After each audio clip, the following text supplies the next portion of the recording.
Brasil, que no próximo ano será muito afetada por isso, por essa violência na ocorrência das Olimpíadas do Rio de Janeiro, é o maior evento esportivo do mundo, e isso repercute muito mal no exterior e também aqui dentro do país. Nós não podemos estar vivendo a situação em que cada um de nós veja a cada dia tornar-se menos possível andar livremente pelas ruas, e nós vimos no Rio de Janeiro, lamentavelmente, a orquestração de arrastões, onde a maioria absoluta, pelo que as imagens das TVs mostraram, era composta por menores. Pessoas que, na certeza da impunidade, partiram para cima dos turistas que estavam na praia, tranquilamente, descansando, aproveitando ali o seu momento de lazer, aproveitando a exuberante natureza do Rio de Janeiro, e que de repente se viram invadidos pelos vândalos, que davam ali os pescoções, que puxavam relógios, que puxavam os cordões, que puxavam as bolsas das pessoas, sufocando-as na areia, e a gente vê que os menores infratores estão aterrorizando a população sob o silêncio de grande parte das autoridades, impedindo muitas vezes que a polícia trabalhe. Isso é uma chaga muito grande que a gente tem que consertar. E eu tenho uma posição muito particular que eu queria compartilhar com os nossos ouvintes, que não adianta a gente estar só lá na frente tentando evitar que esses crimes, esses absurdos sejam cometidos. É necessário que sim tenhamos um regime rigoroso de punição de todas as pessoas que venham a delinquir, a cometer crimes, mas nós precisamos atacar esse problema na origem, que é a formação do cidadão, ainda criança. Trabalhar muito fortemente na família, na escola, nas igrejas, nos bairros, nas comunidades, para que esses problemas não surjam.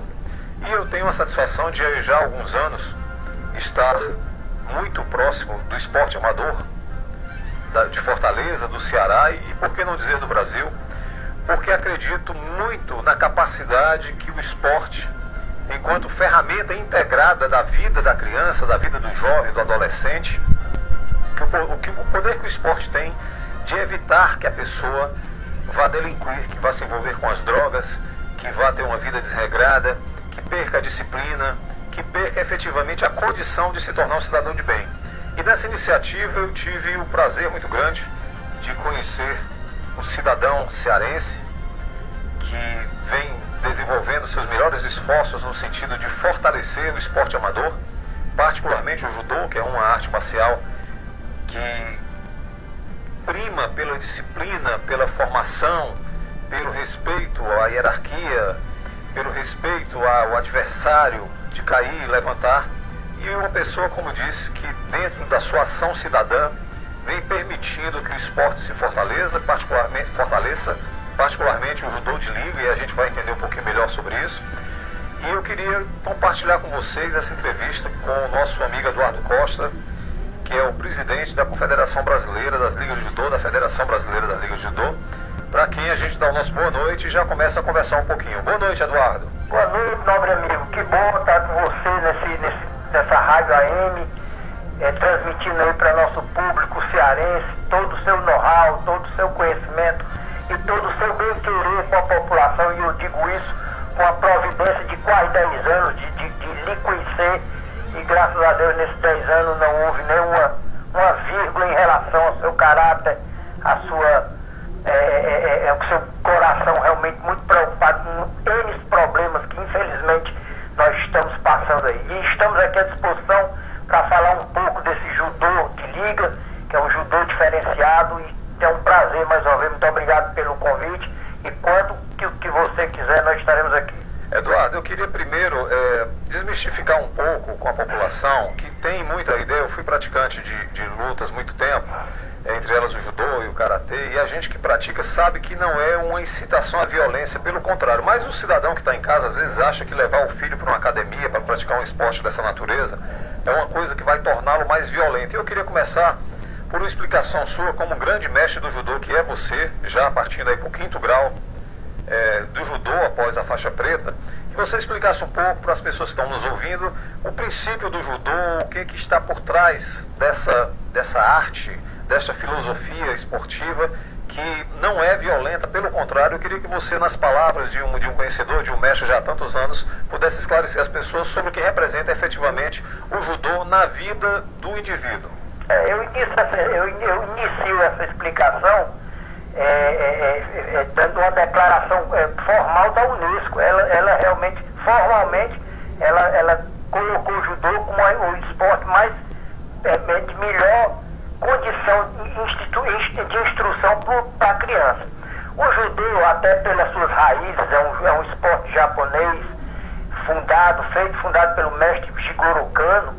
Era um estudioso da época. Ele hoje ele é o pai da educação física no Japão. E o que prima mais nessa arte marcial judô é o respeito, é a educação, é o bem-querer ao próximo. Às vezes, quando eu estou falando sobre judô, eu faço um questionamento, eu acho que até um pouco desleal, se é que alguma outra arte foi citada de algum problema. Mas me diga aí uma reportagem de um judoca fazendo um mal feito. Realmente, se o garotinho iniciar sua vida, que abrange todo o conhecimento social, ele tiver esse instrumento maravilhoso, como o judô, também como outras artes marciais.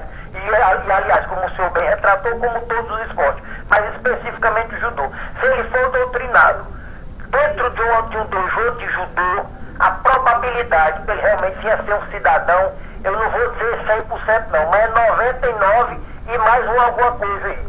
Porque todos os ensinamentos, a partir do momento que ele veste aquele kimonozinho, que ele bota a sua primeira graduação, que é a branca, sinal de pureza, ele já é orientado pelos professores de judô, professores estes que já foram orientados pelos seus professores, quer dizer, uma cadeia muito sadia, a educação, ao asseio, a limpeza, ele não está ali dentro para machucar o garotinho. Às vezes eu costumo dizer que o faixa preta, ele não sabe nem o potencial que ele tem se ele fosse querer ser uma pessoa agressiva, porque nós que praticamos judô, nós que passamos já todos no 5º grau, se Deus abençoar, um dia eu vim a ser Shihan, que é o grau já de mestre, nós sempre fomos orientados a fazer o bem, desde na hora que você entra no tatame, com aquele comprimento japonês, que é o curvar do corpo, ao respeito, simbolicamente, a foto do nosso mestre Jigoro Kano, ao respeito com o colega. Então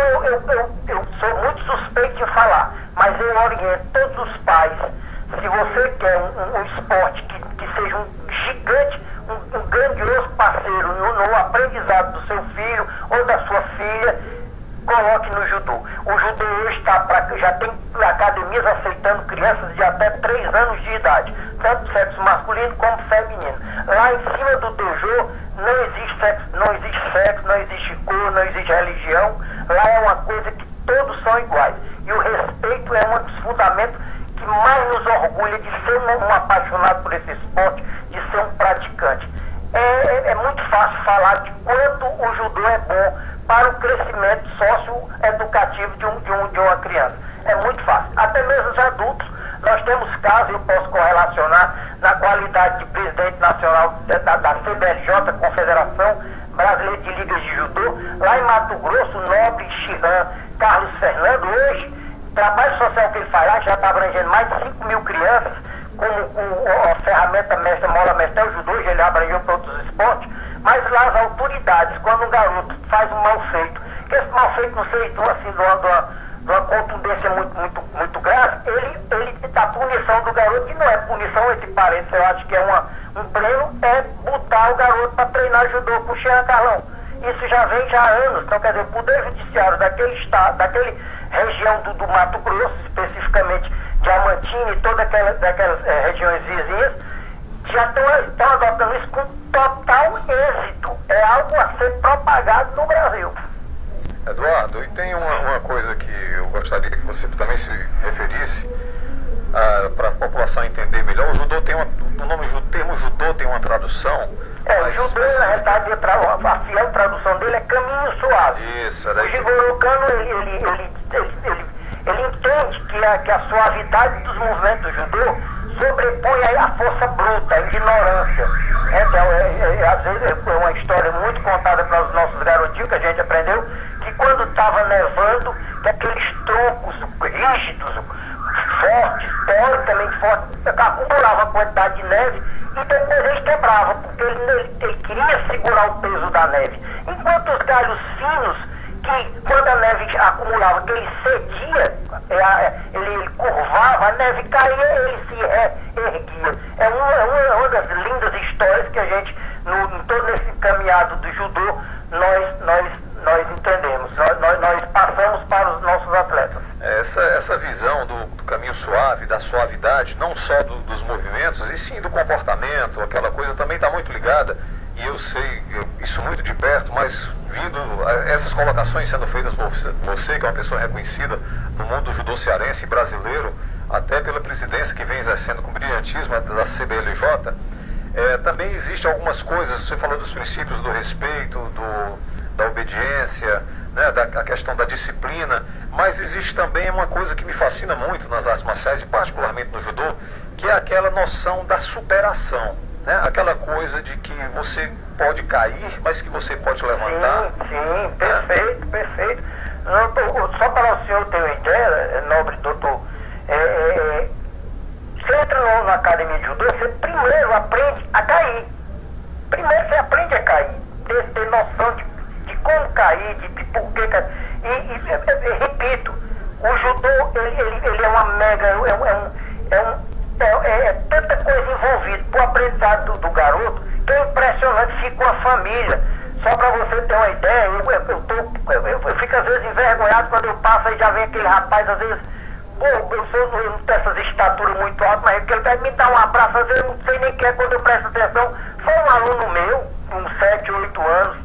Então cria essa aproximação, esse calor humano, essa verdadeira família. E eu gostaria até de abrir um espaço, até porque que eu falo judô de liga, para a gente tentar também explicar. Não é que tem a diferença do judô de liga, porque tudo é judô, mas é só uma nomenclatura, para a gente explicar qual é o trabalho da Confederação Brasileira de Judô. Nós vamos já chegar aí, viu? Vamos já chegar aí.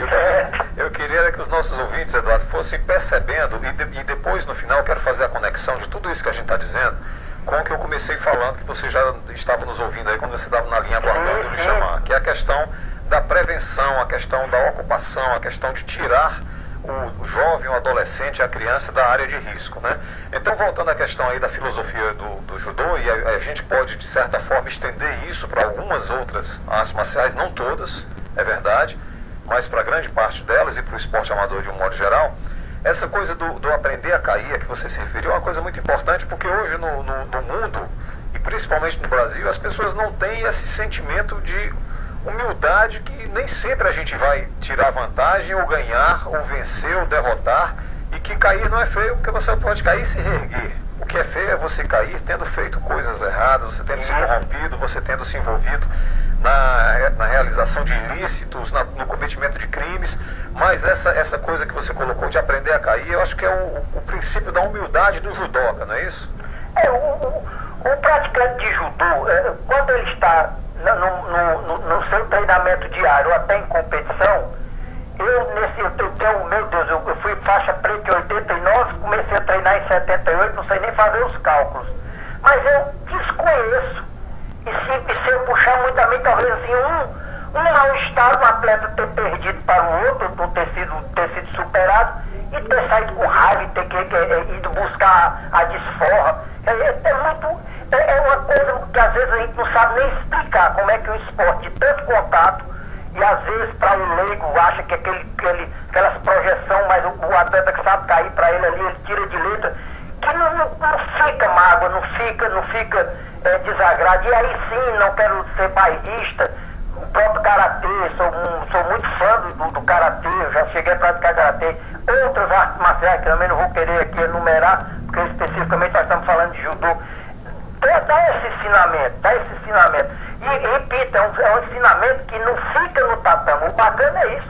Não fica no tatame. Ele vai para a vida dele. Tem casos e mais casos. Às vezes eu costumo dizer, às vezes a solução para tantos problemas sociais, ainda mais com essa nossa criançada, esses menores, está tão próxima, e a gente fica nessa revolta, porque de fato falta querer político, de fato falta. Hoje é tão custo, é tão insignificante para você ali condicionar 50, 60, 100 atletas de judô, comparando para ao mesmo tempo para aquele menor que vai ter que ser punido. Eu não quero precisar os números, que aí talvez, com certeza você que tem, talvez tenha essa, mas eu acho que bancar um jovem infrator, eu não vou falar besteira não, acho que é coisa que dá para 100 atletas de judô ter condição, porque é muito simples, é um kimono, é um espaço que não precisa ser esse espaço gigantesco, e pagar um profissional. Hoje um profissional de judô, ele pode ministrar aula, se for intercalado, e aí posso também exemplificar o exemplo até de Minas Gerais, que o nosso amado Shihan Albano Corrêa, presidente da Comissão Nacional de Grau da CBJ, dá aula lá, a coisa de 800 crianças, ele sozinho, porque cada hora daquela ele pega 50, 60, 70 alunos, intercala. Então é o querer política que nos deixa assim triste, revoltado às vezes, que a gente vê dinheiros e mais dinheiro investido com certas ações que nós, o leigo, politicamente falando, que é o meu caso, vê que é dinheiro praticamente jogado no lixo, porque certas própria manutenção desses jovens infratores, rapaz, se 20% daquilo fosse começado a ser empregado no esporte, isso especificamente esporte educacional como o judô, a população, os próprios gestores políticos iam vendo, e vou voltar ao exemplo de Diamantino, do Jean Carlão, lá impressionante, lá não está tendo mais problema de garoto infrator, não está, gente mais. Eu vou lhe dar um número, Eduardo, e também para as pessoas que estão nos ouvindo em casa, que é o seguinte: um presidiário brasileiro, aí eu estou falando dos que não estão nas delegacias nem nas casas provisórias de detenção, mas o que está no presídio, ele custa ao brasileiro, cada preso num presídio, isso sem considerar aquelas condições que nós vemos na TV, subhumanas, mas cada preso dentro daquela condição custa a nós brasileiros acima de R$4.000 por mês. Meu Deus, é incrível. Então veja bem, somando essa informação ao que você vem comentando aí, e também fazendo a projeção para as casas de ressocialização de menores, que têm precariedades muito grandes, que a gente tem que um dia debater sobre isso, oportunamente tratar dessa questão, onde um jovem infrator tem um custo aproximado de R$1.800 a R$2.000. Vamos dar um exemplo do presidiário, né? Com R$4.000 eu tenho certeza que você consegue colocar em condições de funcionamento grupos, não vou dizer de 800 como exemplo que você colocou, mas um professor com 2 ou 3 ocorrências na semana em um espaço público já existente, com investimento básico, que é o tatame, que para quem não sabe é a proteção no chão, né? Aquele borrachado, ou uma lona por cima, que aquilo você compra uma vez e dura décadas, dura 10 anos, 12, 15 anos, se for bem cuidado. Então, com R$4.000 desse, você pode estar fazendo um projeto que você tem ali 500, 600 crianças sob o comando de um professor, e nós estaremos evitando, ou pelo menos diminuindo profundamente a chance de um desses menores, de um desses jovens, virem a delinquir. Então é uma questão de análise primária dos nossos governantes, e eu realmente, assim como você, fico indignado com a cegueira que existe política e de sensibilidade dessas pessoas, que ao invés de planejar ações que evitem que os problemas aconteçam no Brasil, espero que os problemas aconteçam, que é para saquear os cofres públicos, porque você não pode se iludir de que esses presídios que são construídos têm desvio de verba também não. Que as empresas terceirizadas que estão dentro desses presídios, fazendo sistema de segurança por monitoramento, com alimentação, com fardamento, que também não tem esquema de desvio de verba não, que tem. Então, o que nós temos que entender, e daí eu acho importantíssimo esse nosso papo, que nós vamos continuar ainda falando sobre isso um pouco mais, para que as pessoas entendam que existe sim política pública capaz de evitar que nós estejamos nessa situação, primeiro, de violência nas ruas, que é um absurdo que a gente está acontecendo. Uma colega do trabalho essa semana foi abordada por um delinquente no sinal armado, que foi logo perguntando se ela tinha telefone da marca tal ou da marca tal, quanto era, se aquele anel era bijuteria ou era ouro, assim, um assalto conversado. Foi a primeira vez que eu vi esse absurdo acontecer no Ceará, um assalto conversado com a arma no pescoço. Capacitando até não, é seríssima a situação que nós estamos vivendo. Um assalto conversado, depois pegou o telefone, deixou tirar o chip, que é um sinal daquele de 3 fases, onde a pessoa fica ali refém, né? Você fica 2, 3 minutos ali refém, e abriu o telefone, tirou o chip, jogou dentro do carro e foi embora. Então a primeira coisa que todos esses esforços podem reduzir é essa violência urbana que a gente vive, evitando que as famílias sejam destruídas, porque eu não tenho dúvida, com uma família que tem um filho ou uma filha que passa a ser um delinquente, essa família começa a se destruir muito rapidamente. Sim, pelo desgosto, né, que os pais têm. E segundo, é evitar essas despesas todas. Então, outra coisa que eu queria acompanhar com você é o seguinte: eu percebo sempre nos esportes amadores, notadamente no judô, essa questão da família, né? Os alunos que estão naquela turma, eles começam a ter um relacionamento de amizade, de respeito mútuo, e passam a formar uma família do judô, daquela turma, daquele dia, e isso também começa a chegar nas famílias, né? Como é que você percebe isso nas academias ligadas à Suliceju, Eduardo? A Suliceju especificamente foi uma entidade com muito orgulho, e você sabe mais que ninguém que você foi um dos fomentadores.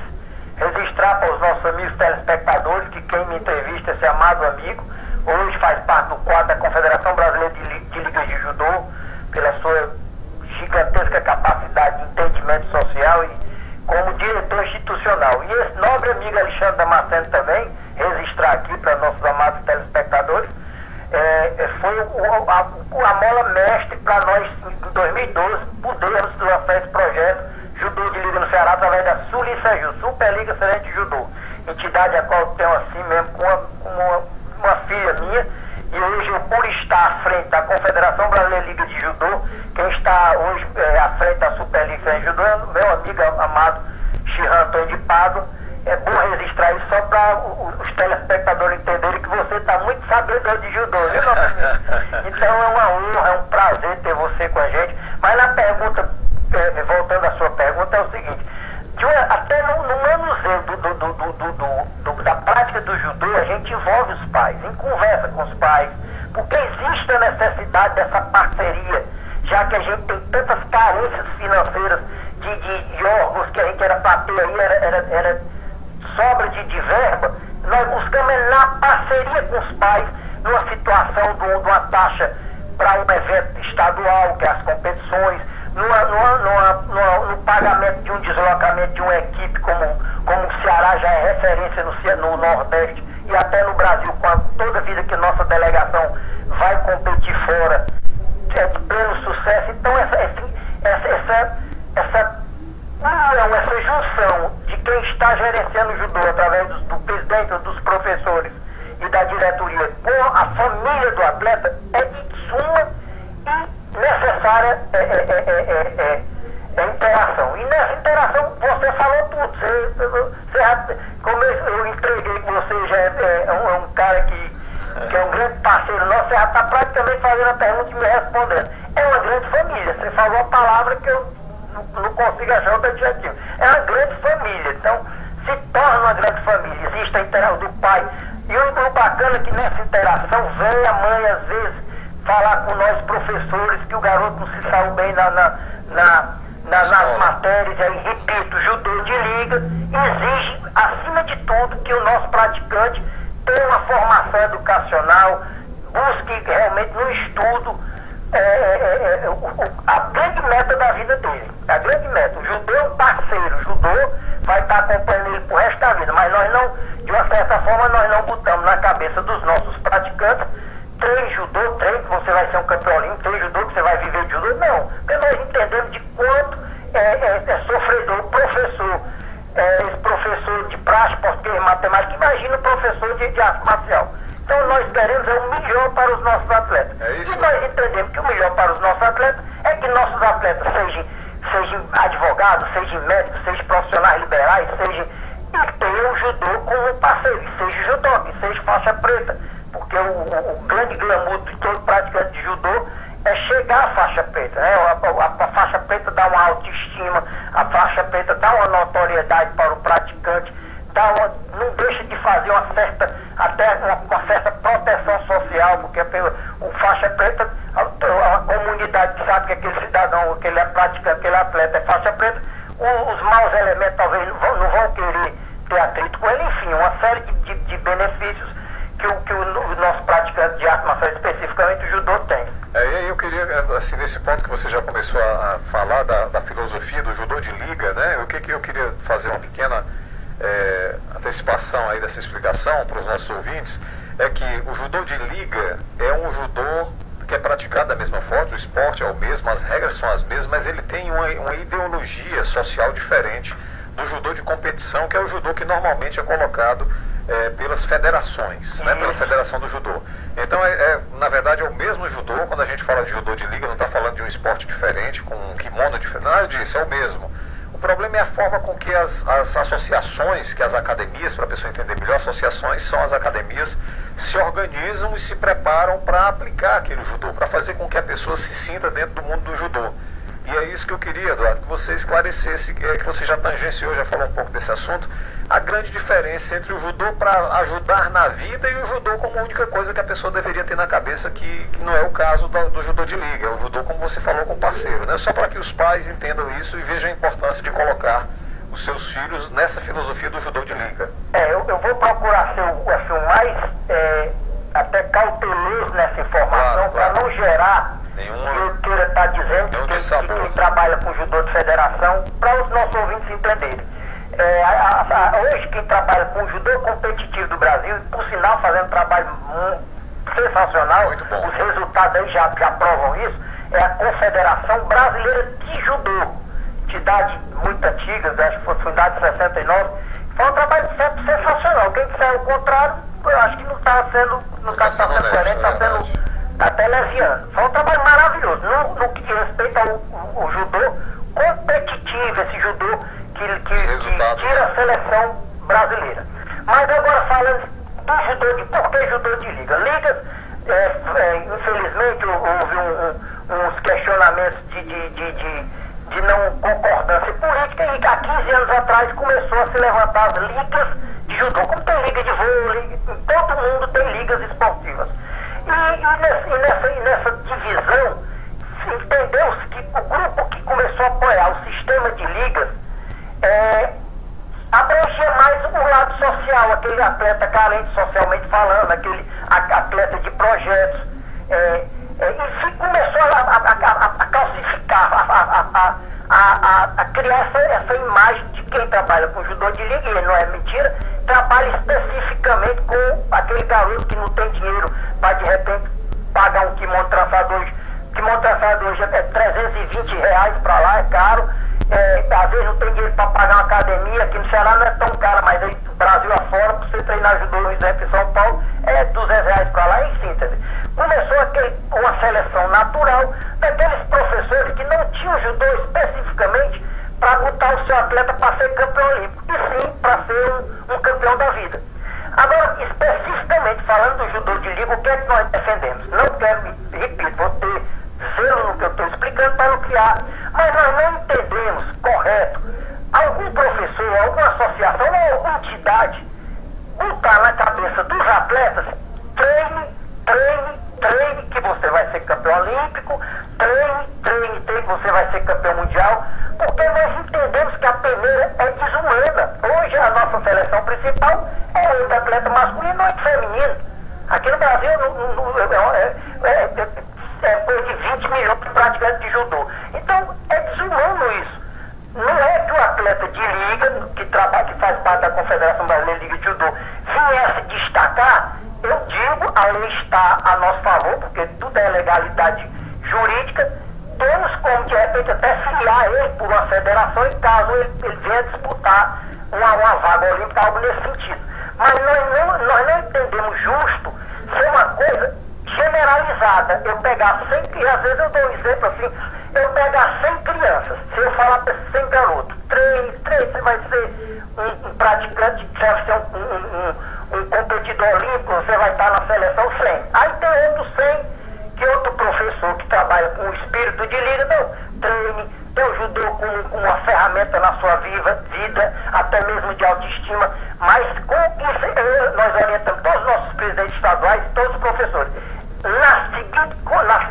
Na primeira orientação, como é que está o estudo, como é que está a sua situação, suas notas, você vai querer se formar em quê? Você vai querer. Então, a gente alimenta quase 70% o lado educacional, o lado de formação, que nós temos certeza que também não é 100% probabilidade, mas um garoto com instrução educacional, a gente já pode bater na casa de 70%, 80% para ele ser um cara bem sucedido na vida, tanto socialmente, tanto financeiramente, como até estrutura de orientação mental.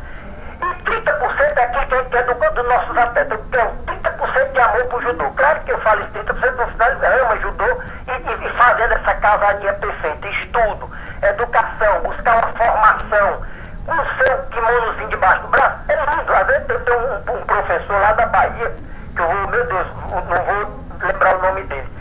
Que coisa linda, ele se formou em advocacia, ele chegando bacana, todo naquela peça, palitosão bonito e o kimonozinho debaixo do braço. Tem cena mais linda, nobre amigo. Tem cena mais linda, o cara tá completo como profissional e tá completo na sua autoestima, amor pelo esporte judô.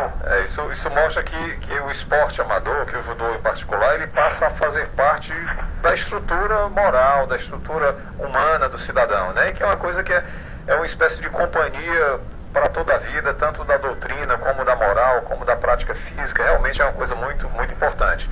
E eu queria lhe ouvir agora, amigo, sobre os projetos que estão se desenrolando, que eu particularmente tenho a felicidade de poder estar próximo disso, que é você ter recentemente aberto a oportunidade para se criar uma turma, né, lá no Zé Walter. Enfim, eu queria que você falasse um pouco do aspecto social também, porque quando se fala de esporte amador, de academia, de liga, as pessoas pensam logo assim, não, esses caras estão querendo ganhar dinheiro. Eu queria deixar claro que não é, que os profissionais de judô, os professores, os mestres do judô, assim como de outras naturezas esportivas, das quais eu sou defensor absoluto, eu espero poder ter chance, como eu fiz no município de Trairi, quando representei o povo de Trairi lá durante 4 anos, de poder auxiliar o crescimento do esporte amador, do esporte nas comunidades.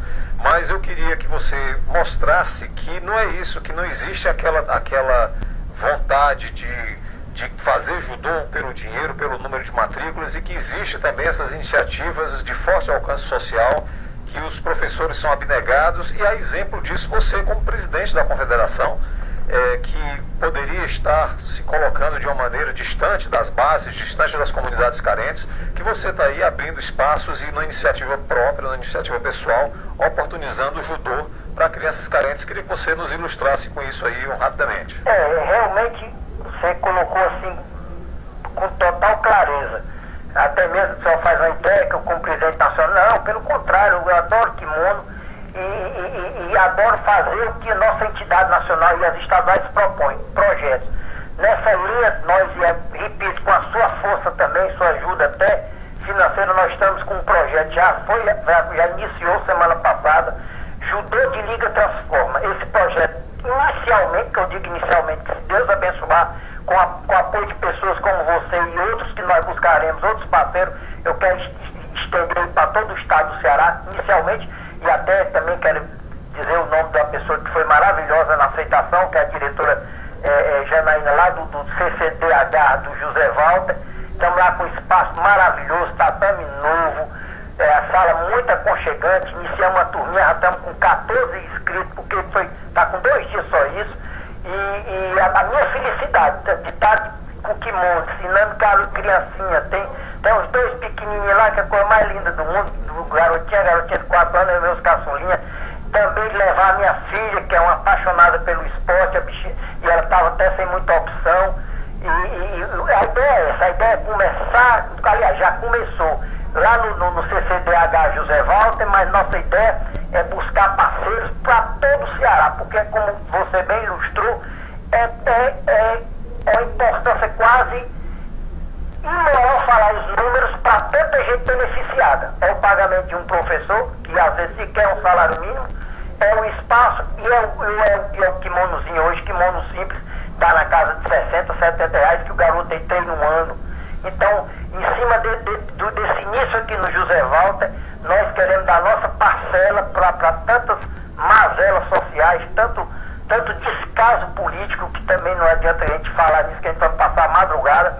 E nós estamos sim fazendo nossa parte e registrar com sua força, com seu apoio, que inicialmente não mediu esforços para nos apoiar nesse início desse projeto, que o nome do projeto já diz tudo: Judô de Liga Transforma. E a nível nacional, e na qualidade de presidente, tenho que falar de todo o Brasil.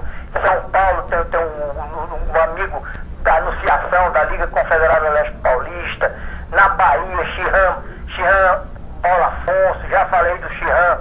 Xirran Urbano e do Xirran Carlão. Meu Deus, eu vou ser injusto com alguém que eu não vou lembrar.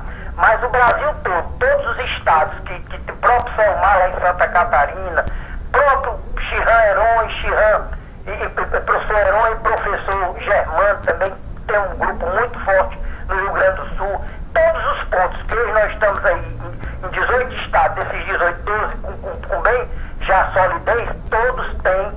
Aqui meu vizinho aqui tem um rapaz fazendo um trabalho sensacional no Maranhão, Rony, o Irã, da Rio Grande do Norte, todos do Brasil que trabalham com a bandeira da CBLJ, está dando sua parcela, está dando sua contribuição para que o nosso país, de fato, venha a ser o país que todos nós queremos e o país que nós temos que tentar melhorar dia a dia para entregar para os nossos filhos. Então nós, Sistema de Liga, através da Confederação Brasileira de Liga de Judô, assim, dormimos no som dos deuses com o dever cumprido, porque nós fomentamos isso ao pé da letra. Você falou ainda há pouco que realmente praticante de judô não ganha dinheiro. Que pena, é para ganhar. Isso é que às vezes nos revolta. Grandes mestres aí que não, por falta de uma compreensão até mesmo de alguns casos, até mesmo da sociedade, morre pobre mesmo na míngua. Eu acho que é outra ideia desvirtuada. O que nós não queremos é tirar do atleta, do nosso praticante. Eu costumo dizer para os nossos parceiros presidentes que nós temos que fazer uma estrutura de apoio, de parceiros, que nós sim, como profissionais, temos que ter o nosso ganho digno, mas nós não devemos, não aceitarei que nós venhamos tirar já do atleta carente. Ele está ali porque ele é grande artista desse ciclo maravilhoso que nós temos. Então é isso, essa parceria. Então nós estamos tentando capacitar os nossos profissionais para buscar com a própria iniciativa privada também. Enfim, é algo que eu estou ainda no começo de trabalho. Nós fomos empossados agora em novembro. Eu estou, mas graças a Deus já rendeu frutos maravilhosos aí para quem está parceiro da CBLJ. Beleza, Eduardo, para o pessoal se informar melhor sobre a CBLJ e a própria Soliceju, eu queria que você passasse os contatos do site ou do Facebook, como é que a pessoa já vai lá e o Facebook é uma notícia até bacana, nobre amigo. O Facebook da Soliceju completou 5 mil amigos. Olha, coisa boa, rapaz. Então já não tem mais como, talvez eu vou conversar com o Xirran Pado. Fazer uma fanpage, né? Com a fanpage, vamos pensar aí no plano IB, ou sei lá, Soliceju 2 não, porque pelas conversas que eu tenho com os parceiros que mexem comigo, dizem, rapaz, quase todo mundo vai ser da 1, vai pular para 2. Aí não adianta não. Mas nós temos a Soliceju, que é fácil, botar no Facebook Soliceju, SULICEJU, não tem, vai direto lá. A Confederação Brasileira de Liga de Judô tem o site ligasconfederadas.com. Nesses dois instrumentos, certamente está lá nossos contatos, tanto da Confederação como no próprio Soliceju, também a CBLJ tem seu Face, que incrivelmente nós começamos do zero em novembro. Uma página nossa está com quase 11 mil curtidas. Isso para esporte é muito, é bom deixar para os seus ouvintes. Às vezes, infelizmente, com tanta inversão de valores no nosso Brasil, lança uma página e não quer nem dizer tipo de página, mas algumas certas páginas que não é benéfica para a criação do ser, aí logo tem 100 mil curtidas. Infelizmente, nós, dessa inversão de valores, a gente que trabalha no judô de liga, tentamos também corrigir dia a dia. E 11 mil curtidas por esporte, especificamente por judô, é muita coisa. E nossa página, e nossa Face, se eu não estiver equivocado, já está aí com quase 2.500. Então isso nos deixa muito gratos, nos deixa muito confiantes de que estamos no caminho certo, estamos cientes que num curtíssimo espaço de tempo teremos também judô de liga em todos os estados do Brasil. É uma das nossas metas, porque nós entendemos que tem que ter opções. Às vezes um estado que só tem judô de federação, tenho certeza, uma parcela daqueles professores se entendia muito melhor com um projeto de liga, e ele não tem opção. É um fator democrático, então nós precisamos dessa ampla democracia para que tudo fique tranquilo, que tudo cresça. E é isso aí, meu amado, é isso aí. Eduardo, eu queria agradecer a sua participação. lhe assegurar que este seu amigo Alexandre Damasceno vai estar sempre ao lado das iniciativas voltadas para o esporte amador, voltadas para o apoio à população mais carente, para o jovem, para a criança, para o adolescente que precisa de motivação para estar saindo, para sair das ruas, para se afastar das drogas, se afastar dos maus vícios, e que nesse trabalho que a Superliga vem fazendo, que a Confederação vem fazendo, você tenha certeza que pode contar comigo e todas as pessoas que eu puder incentivar a estarem mais próximas dessas iniciativas, que eu farei isso, e espero que nós tenhamos um dia neste país, nesse estado e nessa cidade, condições de fazer com que as políticas públicas estejam realmente voltadas para o bem da população, porque, como a gente disse, um presidiário custa mais de R$4.000 para o povo brasileiro, cada presidiário, enquanto que iniciativas como essas são capazes de tirar milhares de jovens do risco de delinquirem, de entrarem para esse vício da droga ou do crime de um modo geral, custariam bem menos, pena que os nossos gestores, que os nossos governantes, que são eleitos de maneira às vezes equivocadas ou irresponsáveis pela população, que vendem seu voto, enfim, ou que são enganados.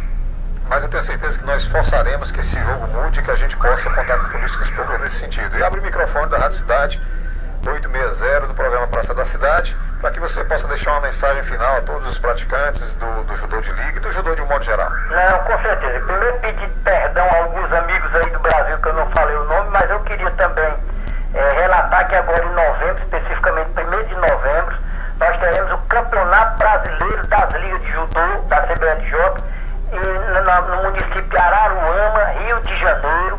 Quem é o nosso parceiro nesse evento é um amado amigo, um querido professor Sérgio Tabosa, o presidente da Liga Confederada do Rio de Janeiro, que está dando todo o seu potencial para a grandeza desse evento. Hoje nós já temos confirmado mais de 500 atletas, certo? Mais de 500 atletas nesse evento. Nós entendemos que vai para casa dos 600 atletas. Isso no primeiro ano de fundação é algo assim quase surreal. E aqui os atletas da Superliga Cearense de Judô estão todos órfãos. Estamos batalhando, o próprio professor Ribamar, que é o atual diretor de técnico da Liga do Ceará, fez uma feijoada, mas infelizmente a população não entendeu, não deu muita gente. E também quem puder ajudar essa criançada, esses jovens e até adultos que sonham estar no Rio de Janeiro defendendo a bandeira do Ceará, e quando a turma do Ceará sai para defender nossa bandeira, sempre traz excelentes resultados. Por favor, entre em contato com a gente. E muito obrigado pela atenção. Não me canso de registrar de quanto também eu sou seu fã, um admirador, um cara que, como o Brasil precisa de mais Alexandre Damasceno, acompanha aí todo o seu trajetório de cobranças através das mídias sociais. Feliz em saber que você agora está com mais essa ferramenta para propagar todo o seu conhecimento e toda a seus projetos, que eu sei que você também critica, mas dá a solução. E muito obrigado pelo convite, fico honrado, e a CBLJ está aqui à disposição. E boa noite a todos os ouvintes, e parabéns à rádio, parabéns a todos que estão acompanhando essa nossa, eu tenho certeza, proveitosa entrevista sobre esporte, sobre judô, sobre a nossa tão sofrida sociedade. Beleza, Dona, muito obrigado, fique com Deus, um grande abraço, e a gente vai seguir agora com a nossa programação. Obrigado, amigo. Obrigado, boa noite.